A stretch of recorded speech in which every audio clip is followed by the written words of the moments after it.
Bismillahirrahmanirrahim. Assalamualaikum warahmatullahi wabarakatuh. Perkenalkan, nama saya Mari Jabar Pak Hakim. NIM saya H105119170. Saya dari kelas robotika, Prodi Rekayasa Sistem Komputer Universitas Tanjung. Kali ini saya akan membahas bagian-bagian dari buku robotik primer chapter 7 sampai 10 karya Maja J. Matarik tahun 2007. Nah, pertama itu tas sensor. Di buku tulis jika sebuah robot ingin mencapai apapun itu, maka dia harus bisa merasakan baik dari dirinya sendiri maupun dari keadaan di sekitarnya. Jadi sensor ini berfungsi untuk robot bisa merasakan sesuatu. Umumnya robot memiliki dua tipe sensor yang berbasis pada informasi yang diterimanya. Yang pertama itu proprioceptive sensor dan exteroceptive sensor. Nah, apa perbedaan yang kedua hal ini?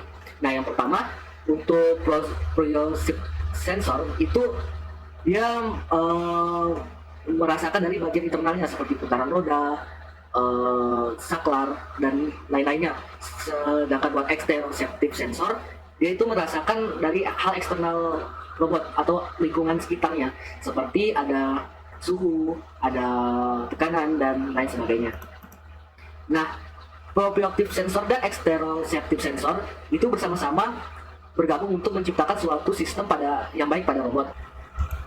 Nah, dari level of processing ini bisa kita tahu bahwa ini memerlukan beberapa requires atau beberapa yang kita perlukan seperti sensor, computing, konektor. Nah, itu bukan hal yang bagus jika kita memisahkan antara hal itu, seperti bagaimana robot itu merasakan, bagaimana rasanya robot itu, dan bagaimana prosesnya. Jika kita memisahkan itu, maka akan terjadi hal yang tidak efektif.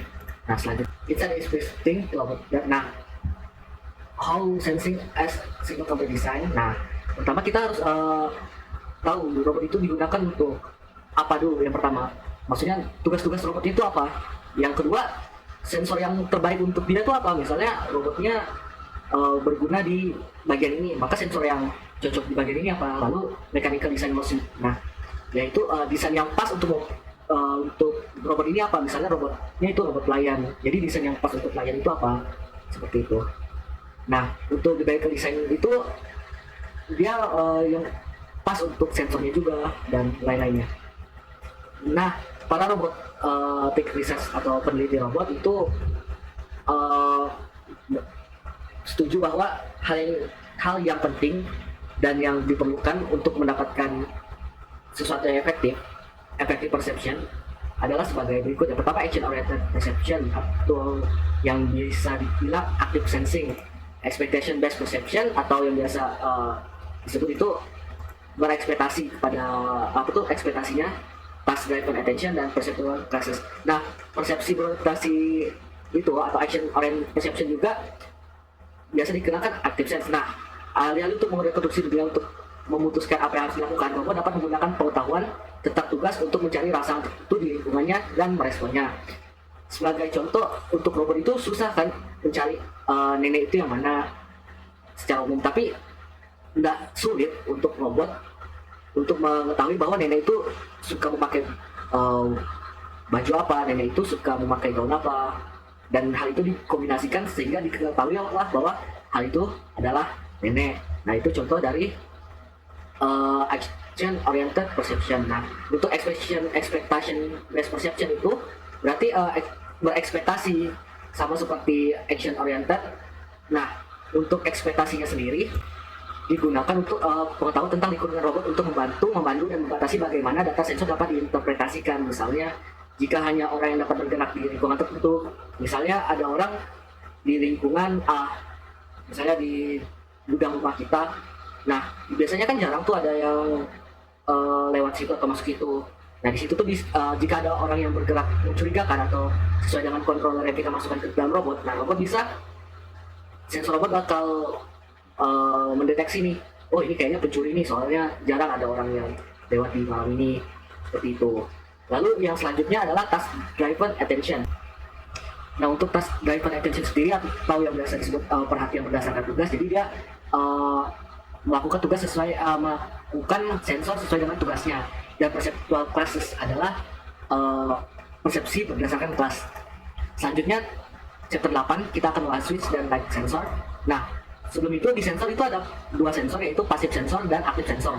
Nah, di passive sensor sendiri dia umumnya hanya mendapatkan apa yang terangsa dari luar, dia tidak memberikan rangsangan keluar.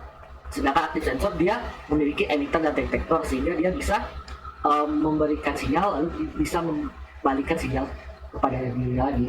Nah, selanjutnya ada switches itu termasuk sensor yang paling sederhana. Yang pertama ada kontak sensor, yaitu mendeteksi apapun yang mengenai kontaknya dari another objek atau objek apapun. Misalnya contohnya ketika robot menabrak dinding atau memegang sebuah objek. Nah, selanjutnya ada limit sensor, dia mendetek ketika mekanismenya itu bergerak dan berhenti ketika range-nya atau range-nya sudah mencapai range-nya gitu. Contohnya misalnya gripper ketika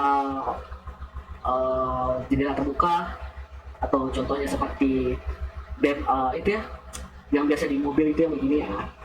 Yang ketiga adalah set encoder, itu biasa mendetek berapa kali sih motor set itu ditekan, contohnya atau diklik. Contohnya itu seperti mouse laptop, mouse komputer dan sebagainya. Nah, yang ketiga kita masuk ke pembahasan utamanya ya, tentang light sensor. Light sensor itu memiliki photocell. Nah, photocell selanjutnya di sensor itu bisa melakukan tiga hal ini. Yang pertama itu melihat intensitas cahayanya, seperti seberapa terang dan gelapnya itu, differential intensity, seberapa bedanya sih intensitasnya itu, lalu break continuity, jadi dia bisa berhenti atau enggak gitu. Nah, ada polarized light. Nah, dia cahaya yang dipolarkan. Jadi seperti yang kita tahu, cahaya yang dipolarkan itu nanti dia bisa ngedetek cahaya yang hanya di particular polarization itu atau yang dipolarkan itu. Selanjutnya ada reflective optosensor. Selanjutnya ada reflect sensor. Dia bisa mendetek objek, misalnya di depan robotnya ada apa gitu dan lain-lainnya. Nah, selanjutnya ada infrared light. Nah, infrared light itu tipe sensor yang memiliki fungsi sama seperti visual mata kita, cuma dia dengan spektrum yang spektrumnya sendiri atau spektrum merah. Biasa dia itu digunakan untuk mengukur jarak. Nah, selanjutnya ada modulus and dimension light bentuk sensor sub encoder seperti yang tadi kita sudah ketahui, yaitu beberapa kali ditekan. Nah, masuk ke chapter 9 tentang sonar, laser, dan kamera kompleks sensor. Nah, yang pertama ada ultrasonic dan sonar sensing. Nah, seperti yang kita ketahui bahwa penggunaan dari sensor ultrasonic itu dia memiliki emitter dan detektor. Nah, emitternya bisa mengeluarkan suara atau gelombang, detektornya bisa menangkap gelombang. Jadi gelombang yang terpantulkan dapat diserap oleh sensor itu. Nah, kedua ada laser sensing. Dia laser yang kita tahu itu hanya sedikit berbeda dari cahaya, nah, selanjutnya ada visual sensing. Pertama ada kamera, kedua ada model berbasiskan penglihatan, ada edge detection atau rupa itu atau shape, dan motion vision atau sesuatu yang bergerak. Nah, pertama kamera, seperti yang kita tahu kamera itu tugasnya untuk melihat sesuatu. Nah, sama seperti mata kita. Selanjutnya ada edge detection. Edge detection itu dia melihat berapa lurus sebuah shape, seberapa melengkung hal itu atau benda itu, objek itu. Nah, dia akan melihat kecerahannya juga. Selanjutnya ada model berbasiskan penglihatan kan. Nah, dari ini kita bisa lihat misalnya ada kursi. Nah, bagaimana cara robot bisa mengetahui bahwa itu tuh kursi yang. Jadi itu ada gabungan dari edge-nya juga dan kameranya juga. Selanjutnya ada motion vision, itu melihat objek statik yang bergerak gitu. Nah, selanjutnya ada seperti stereo vision, yaitu penglihatan yang stereo, texture shading dan contours.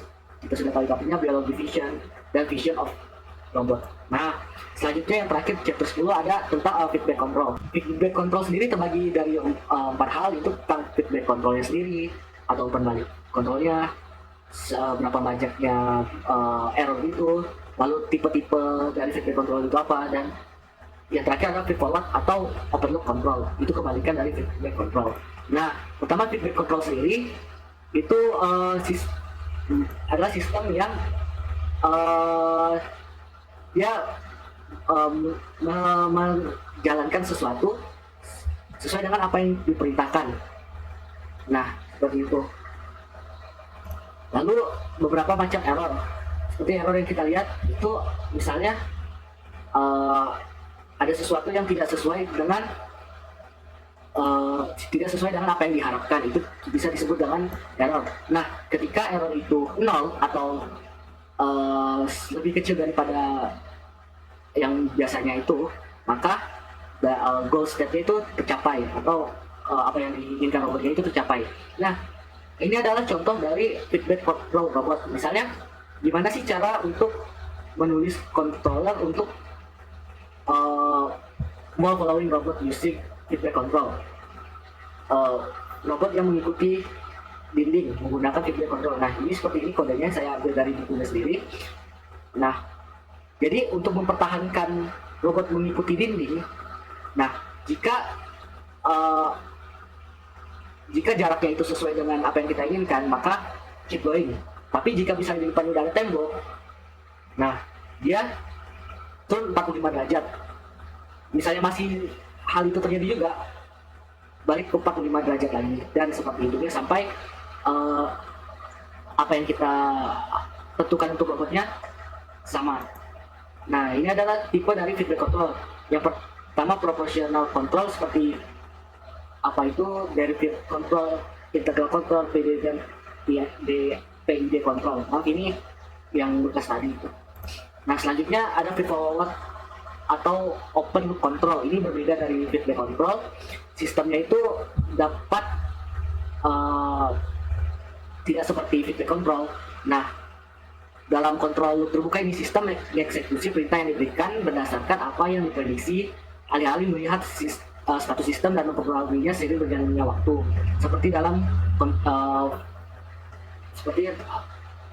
di dalam itu feedback control. Nah, terima kasih sudah menonton video saya, semoga bermanfaat bagi kita semua. Sekian dari saya, kurang dan lebihnya mohon maaf. Wassalamualaikum warahmatullahi wabarakatuh.